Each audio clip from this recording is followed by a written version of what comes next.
All right, so Myles Garrett has just spoken publicly for the first time since requesting his trade via a statement. It's very important to watch and listen, so let's react to it. Obviously, if you don't mind, we'll just jump right into what you put out on for the world to see about wanting potentially a change of address for you professionally. Yeah. And why did you do that, Myles Garrett? Just felt it was time. I had taken my time after the season. Kind of relax and decompress emotionally. Want to distance myself a little bit and spend a little time talking to my family about the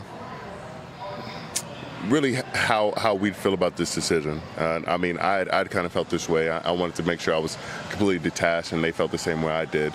And I feel like everyone's kind of on the same page, and felt like it was time to at least speak on something that was near and dear to my heart, and have a lot of love for Cleveland. But it's always for me been about continuing for championships, winning those big games, and winning Lombardis, and we haven't had the opportunity to do that, and that's all I'm asking for. Yeah, and this bauble sitting right here in front of you right now as we're having this conversation is an interesting sort of conversation piece, because that's what the line in your statement that jumped out at me was, it wasn't about going from Cleveland to Canton. Yeah. It's about winning championships and this Lombardi Trophy. Yeah, it's never been about the Hall of Fame for me. It's not about money or records. It's all you remember for winning.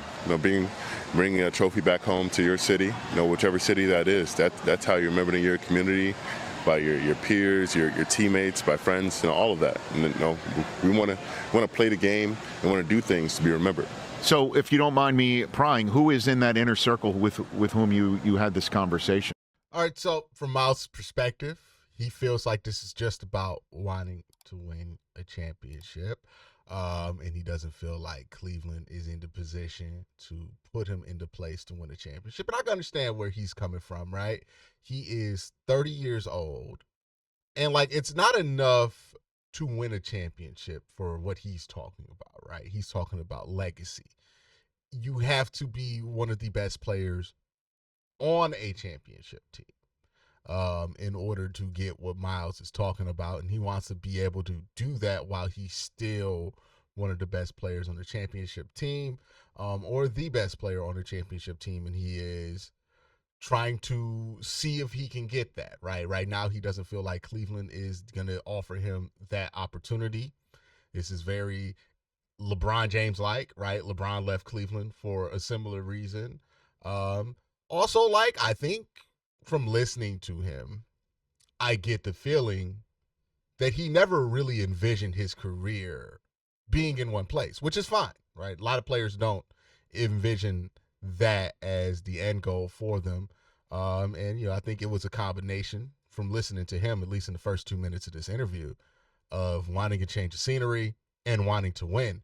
I do wonder, outside of the Browns being like Philadelphia or Kansas City, right? A team that's consistently in the conference championship game. San Francisco's another one.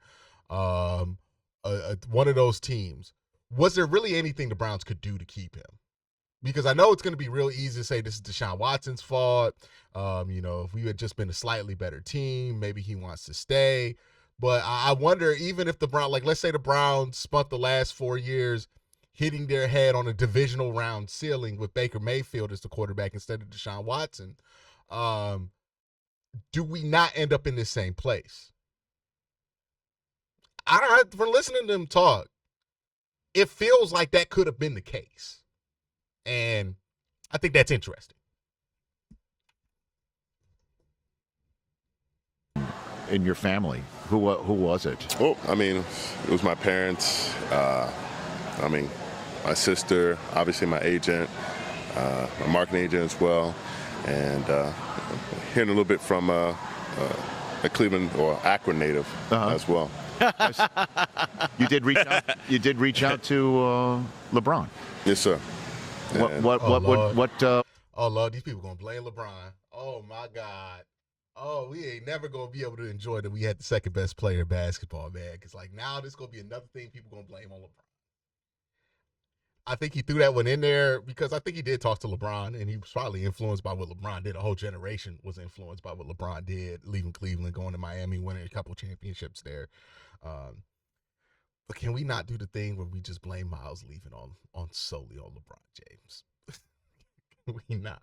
What conversation did you have with him, if you're willing to share in that? Just kind of what a transition, looked like for him. What was his thought process going into it before, he left Cleveland, and just making sure I made a logical decision, taking my time, and just trying to take away the pressure of doing something like that. I know that Cleveland, really that area, Northeast Ohio, has been his home. And it's really been it feels like my home as well. It's your adopted home, and I know that, and I appreciate you being open and honest, as you always are whenever we have a conversation, Myles Garrett, is that, it is uncomfortable. It is uncomfortable to change an opinion of whether professionally you could be as successful where you had dreams of being the one to provide it for this fan base that adores you, and that and you adore them, and this is not a decision to be made lightly. Yes. And so I guess why, when it all comes down to it, that you're willing to share, do you feel that this is what's best, that your 8 years you've come to the conclusion it just won't be in Cleveland for you? I mean, like you said, it's not a decision I take lightly. It took time and lots of conversation, but just looking at kind of the trajectory of the team, talking to some of the higher ups, and I have a lot of respect for them, but I just don't think we're aligned on where the team is going in the near future. And I feel like the window for us as athletes is only so broad. And let's go back, play that clip again, because I think that part's important right there, something he just said. Kind of the trajectory of the team, talking to some of the higher ups, and I have a lot of respect for them, but I just don't think we're aligned on where the team is going in the near future. And I feel like the window for us as athletes. All right, so I don't think we're aligned on where the team is going in the near future. It's an interesting quote there from Myles. Could mean a bunch of things, right? There's a lot of ways to interpret that sentence. It could be that he was told that the Browns are going to rebuild. He didn't want to rebuild. Or it could be that the Browns said they aren't going to rebuild, but the plan they unveiled to him that wasn't a rebuild, he didn't believe it. We'll see what happens here, right? Myles requesting a trade kind of forces the Browns' hand if they do have to trade him this offseason. But he talked to higher-ups. He's publicly at least saying that he has the highest respect for them.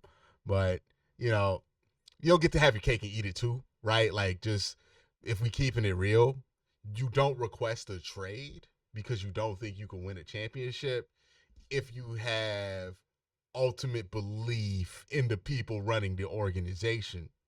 Like, it's just not there, right? I would get it if Myles was like 34 in doing this, because then you could really think about the end of his career being in a couple of years or something like that. I could understand that in that take. But when you're 30 and, you plan on playing for 5-6 more years, if you don't have faith, if you're saying you don't think you can win within the next couple of years, it's because you don't have faith in the front office on some level, or, lack of level of respect for him. Not saying that's a bad thing. Maybe the lack of respect that he has for him has been earned. But in this situation, I've noticed a lot of people trying to have their cake and eat it too, right? From people defending the Browns' perspective of this, people defending Myles' perspective of it. And there's just no having your cake and eating it too. Does Myles like Cleveland? Sure. I think he does like Cleveland, but he's also trying to get out of Cleveland. You gotta have, you can't act like you're still gonna be this legend for the city, and people gonna look at you one way when you're willing to get moved because things are gonna get rocky and they don't align with your personal goals. Think of it like this. Let's say I got married to somebody, right? And when we got married, things was looking good and we was both making money. And then one of us stops making money and the other person leaves because they're not making money is not in line with their future goals. Now, you could try to act like this wasn't anything personal and this is just about me trying to reach my own goals. But at the end of the day, you're leaving me because you want more money, right?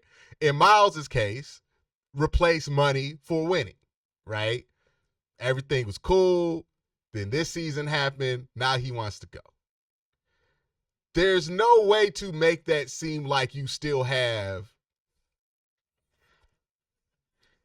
And look, I'm not trying to be harsh on Myles Garrett, but I am going to be critical of things that he and Andrew Berry are saying right now, because again, I think it's a lot of trying to have your cake and eat it too, right? The Browns still believe they're going to be able to sign him to an extension despite all of this.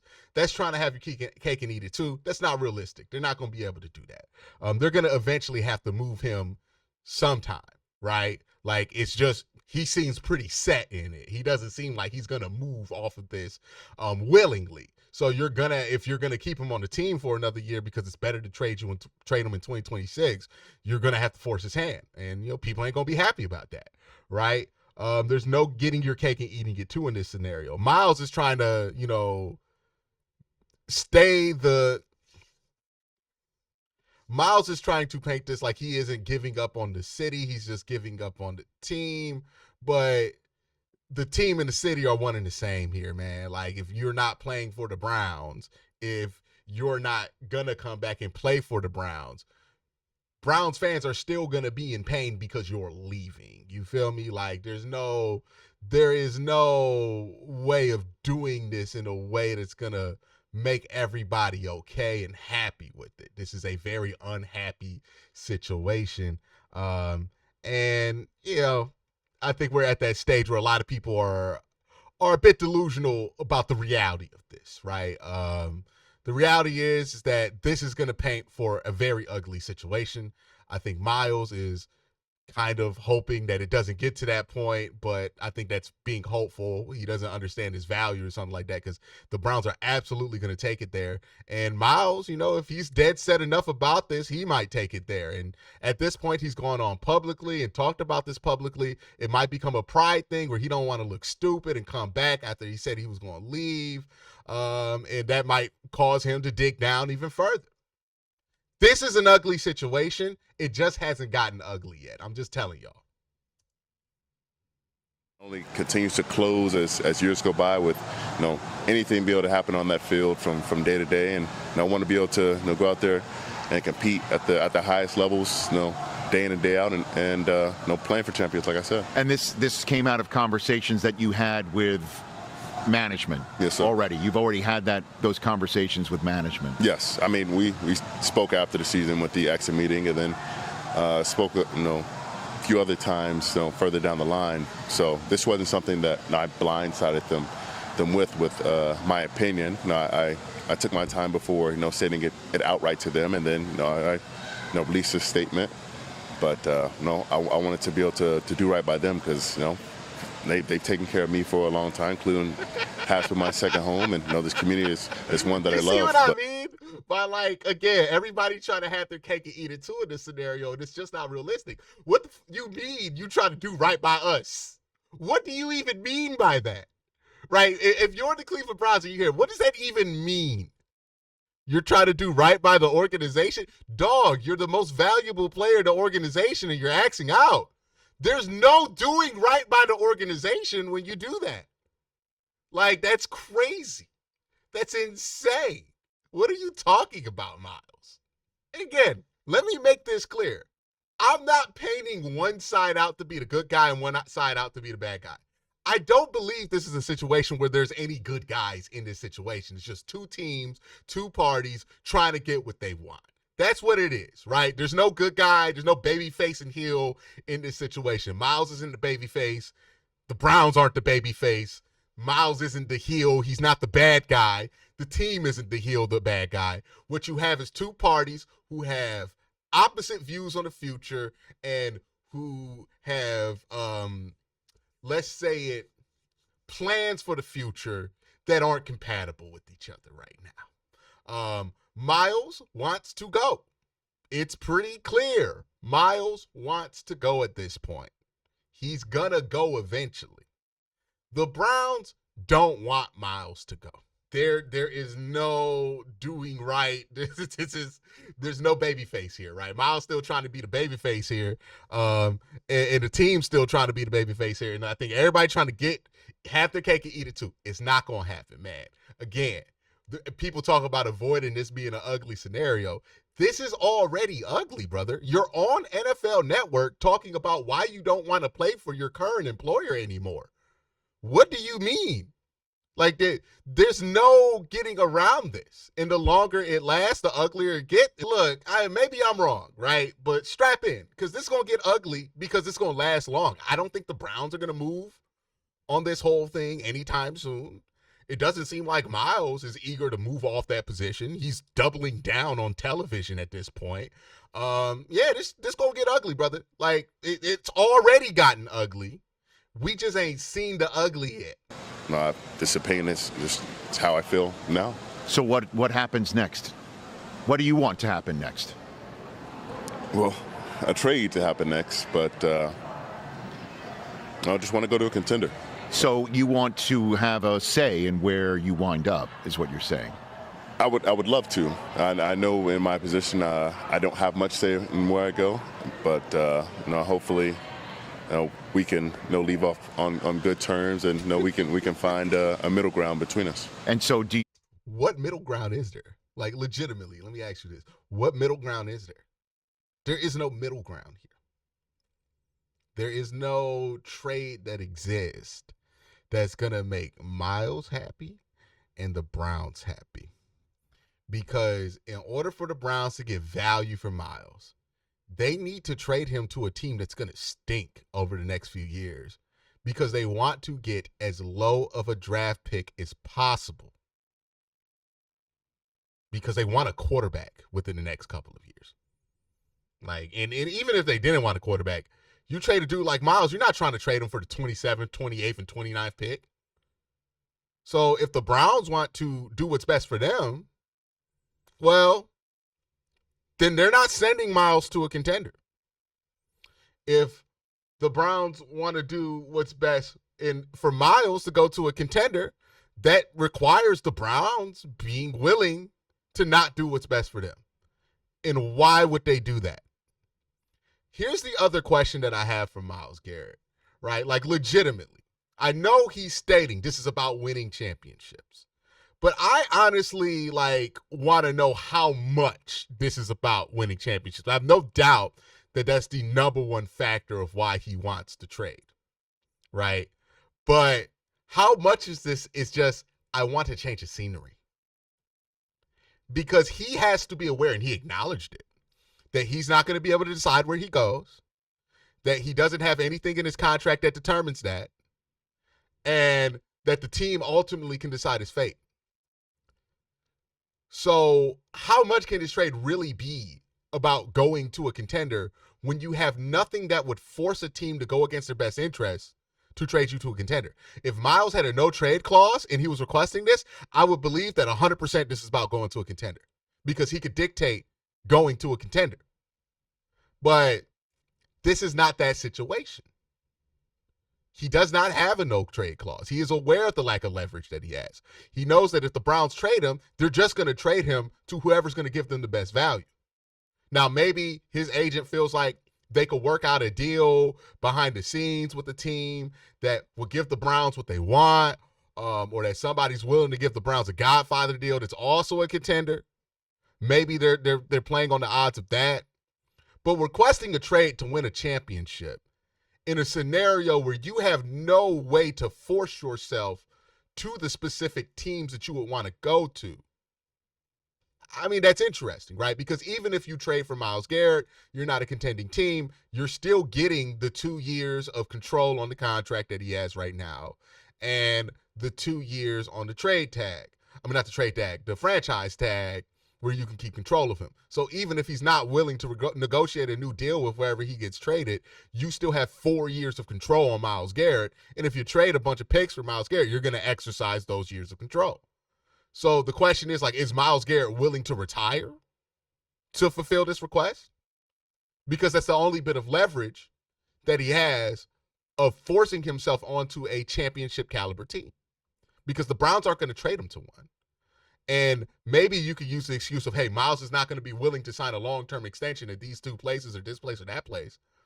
But with a player like Myles, you're fine with rolling out the last 2 years of his contract and franchise tagging him twice because he's going to be worth whatever price is the franchise tag. So I really do wonder what the plan is here and how much, like what the percentages are for him, where I need to have a change of scenery versus I need to win now. Because, again, it makes sense that he wants to win now, and I have no doubt that that's the number one motivator for him. But asking for that trade now feels like it's about a little bit of something else other than what he's stating publicly. I mean, there are definitely contenders on the AFC side and NFC side. I'm not, glued to anyone at the certain moment. But, like I said, I just want to be in a position to, to play in those big games and win big games and feel like I can make a meaningful impact and elevate a team and take them over the top. All right, and a couple more minutes on this subject matter, and then we'll move on to your season. Okay, let's play it back again because I think that's an interesting quote. We can leave off on good terms, and we can find a middle ground between us. And so, do you have some teams in mind that you would like to go to? I mean, there are definitely contenders on the AFC side and NFC side. I'm not glued to anyone at the certain moment. But like I said, I just want to be in a position to to play in those big games and win big games and feel like I can make a meaningful impact and elevate a team and take them over the top. All right. Okay. So you hear that quote, I want to make a meaningful impact, elevate a team, and take them over the top. A follow-up question I would love to have for that is, what has made you feel like Cleveland is not a team where that's possible in the near future? Is it the future at the quarterback position? Is it a lack of faith in general manager? Is it head coach? Is it ownership? I know fans are going to have a ton of different answers to that question, but like Myles specifically would love to know the answer to that question because I want to know what he's looking for. Is he looking for an answer at quarterback? Is he looking for a better answer at coach? Does he want a coach fired? Does he want a GM fired? Like, what is it that you feel like you can get in the trade market when you don't have the ability to force yourself onto a specific team? Subject matter, and then we'll move on to your season and what you think of this game here. Was LeBron disappointed to hear why you called him, Myles? He was not. He had actually been reaching out to me to to talk and just get my side of things. He's been a part of difficult times and his first start of his career. Being so frustrated with being so close to the pinnacle of sports or his sport, and he just wanted to see exactly how I was feeling, where my head was at, and if I need to talk through anything, and if I was ready to consider any kind of move that he was there to to communicate with and to lean on. Saying you're trying to avoid this getting ugly, but consistently referring to the fact that you're taking the advice of Rich Paul and LeBron James, two people who have made the ugliest exit in Cleveland sports history, I just don't feel like that's a great strategy. And again, it feels naive, right? It feels like he is not aware that what he did is going to inherently cause an ugly situation. Like, and again, if he's willing to accept that it's going to be an ugly situation and live in the ugly, then live in the ugly, right? Like, straight up, live in the ugly. It is what it is. But trying to have your cake and eat it too with your perception in the city, hey, man, that's just not going to happen. Like, eventually people are going to have to pick a side. And the people from Cleveland, most of them, are going to pick Cleveland. Now, they might not love the Browns right now, but they're going to pick Cleveland because ultimately they're the ones going to be negatively impacted by you not playing for the team anymore, right? Andrew Berry could get fired next year. He's not going to matter. Kevin Stefanski could get fired next year. It's not going to matter for them, right? But the Browns fans, these are the people who are going to be most impacted by this. And again, man, you can't say you looking out for Browns fans when you out here taking advice from Rich Paul and LeBron James. That just ain't gonna fly. And then I know this is a what if question, but what if the Browns say no? We want you to stay. We want you to be part of this thing. We do believe in the plan that we have. We do believe that this plan will work. We do need you to help this plan work, and you do have 2 years left. Like, what if that happens, Myles? I mean, it's possible. No, they could do that, but no, that's a little bit further down the line. I'm willing to look. I know things have changed, night by night, and I'm sure people are calling and hopefully making some tempting offers. But I'm grateful for my opportunity, and I know that recently no one stuck to one team, seeing Luka. So I'm too happy. I mean, that is I still. Yeah, you think the Browns about to take a Luka deal to trade you? Crazy, brother. But yeah, I mean, I feel like you got to consider that before you request a trade. It's like, what if they say no? I feel like a lot of athletes go into this without considering that. But we'll see. I mean, look, he seems pretty set in wanting to trade. I think the Browns are pretty set in not trading him. And it's going to take a mind-blowing offer to even get the Browns to pick up the phone. So we'll see what happens here. But I think he's like banking a lot on hoping that somebody puts together a Godfather deal for him. And I don't know if that happens, right? Like, I really don't know if that happens for him. Especially, like you have to consider a Godfather deal from a contending team has to be way more than like a Godfather deal from a bad team. And again, he wants to go to a championship contender. And I just don't know how realistic that possibility is. Like, what, Buffalo going to offer you 2 first-round picks? You're going to take 2 late first-round picks from Myles Garrett? That's ridiculous. Like, you only take that if you feel like you can't work nothing out with him over any time. But yeah, I just find the strategy from both the team and Myles to be a bit puzzling. From the team point of view, what I find to be puzzling is this insistence that they're still going to be able to get this man to sign an extension. Like, I don't know how we don't reach that reality that, like, yo, this is it. He's not playing here. I think part of why he's axing out is because he wasn't planning on re-signing. Like, I don't know how much could have happened to change his mind on that. Like, I don't get the feeling from this interview, and this is just my opinion. I don't get the feeling from this interview that Myles is somebody who envisioned his career going down in one place. And I don't know what it would have took for him to stay at one team, but the Browns are not in the position to be that level of contender right now. And they were never in the position to be that level of contender while Myles Garrett was on the team. So, I mean, like, unless the Deshaun Watson trade had worked out, then maybe they could have been that level of contender, but obviously they swung and missed on that front. Now, if you're looking for people to blame in this scenario, I mean, the Browns have plenty of it. They did not build a perennial contender in the ways that they were hoping to with the Deshaun Watson trade, and not being a perennial contender is part of why Myles is asking for a leave here. I have my questions on, like, hey, how good did the Browns have to be in order to keep Myles Garrett? Like, would being a divisional round team, sometimes conference championship team, be enough to keep Myles Garrett here, or is he just looking to go somewhere that has, Josh Allen at quarterback, that has Lamar Jackson at quarterback, that has the type of quarterback you feel like you can get past Patrick Mahomes with sooner than later, and that's more or less what this is about? I don't know the answer to that question, right? The Browns certainly made some decisions that put them here, but I don't know how much doing nothing at the quarterback position in 2022 would have avoided it, right? Like, a lot of blame for this situation has gone towards the Watson trade, because the Watson trade obviously didn't work out, and it made the bottom fall off, and this is when this is coinciding with Myles requesting to be out.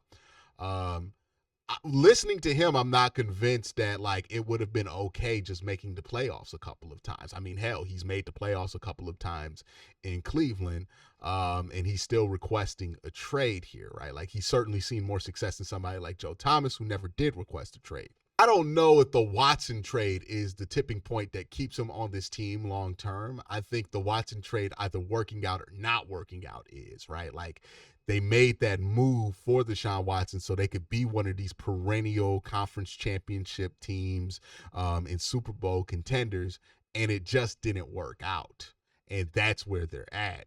And I don't think staying the same at quarterback or just like waiting it out with Baker would have really put them in a position that would have been able to keep Myles here. Like, I wonder how much of this was like not as avoidable as we had hoped here in Cleveland, because you could look back and blame this on several other inflection points, right? The Browns winning 3 games this year. You can also blame it on like the whole ugliness and how he felt about the Deshaun Watson getting booed thing and all of that. I don't think those things are as impactful as the fact that the Browns since 2018 just were not able to get one of the best quarterbacks in football, right? Like, they did not draft Josh Allen. They did not draft Lamar Jackson.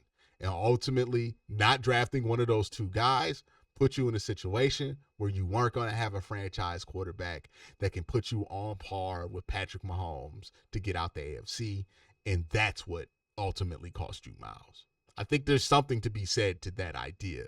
That doesn't mean that Andrew Berry and Kevin Stefanski are free of blame. There's certainly things they could have done to make things better, and they're certainly not free of criticism for the job that they put together in 2024. That probably put everything over the edge for Myles Garrett, and is why he's requesting a trade this early into his contract.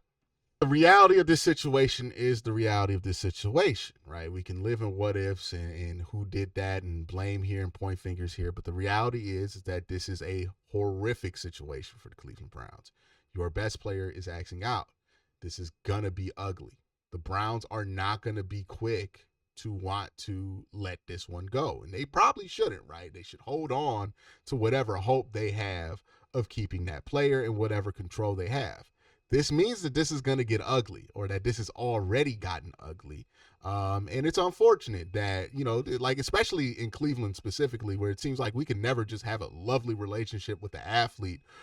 We always have to have it be complicated by different levels of perceived betrayal. It's just unfortunate here, right? It happened with LeBron. It's happened with countless players on the Cleveland Guardian side, and now it's happening with Myles Garrett. It's super unfortunate. The position of fans have continued to be put in by the organizations that run these sports teams in Cleveland for various different reasons. And Myles is just another athlete to add to that list of people who have put the Browns fans in, or Cleveland fans, in this situation. If you're asking me, this is going to get ugly. There are like 1 or 2 moves I think the Browns can make in the offseason that might be able to sway Myles. But I don't know if even those moves would be able to sway Myles if he wants a quarterback that can get you past Pat. Because maybe you could sell him on Matt Stafford. I don't know about that. Maybe you could sell him on Kyler Murray because they're friends. But I don't know about that. And also, you got to factor in how much of this is he wants to go to a contender and how much of this is he just kind of wants to go. Because I think there's a little bit of that in there. I think he just wants to go. And it might be that you could bring in a bunch of different options, make this a very attractive place for him to play, and he might still not want to stay. It could be that you could win 11 games next year if you force him to be on the roster, and he might still want to go. Because I think part of this is about wanting to go. All in all, the reality is that the Browns are going to have to do something with Myles Garrett sooner than later. It doesn't have to be this offseason. It probably won't be this offseason. But they have to do something about Myles Garrett sooner than later. The dream of signing him to an extension and him retiring a Brown, that's dead. It's not happening. I don't think he wants that dream to be a reality. And that is what it is. That sucks. But it is what it is. But Myles' dream of the Browns like happily doing right by him and trading him to a contender because that's what's best for Myles Garrett, you got to be out your mind. You got to be out your mind if you think you as the franchise player is going to ask to leave this organization and then we're going to do right by you at age 30 and just put ourselves in whatever position. Only solution I see, and again, I hope I'm wrong, but I just see this getting ugly. This is gonna get ugly. It feels unavoidable that it's gonna get ugly. And I, I just don't know if both sides are aware that this is gonna get ugly. That's my thoughts, y'all. Let me know what y'all think in the comment section below. Pete.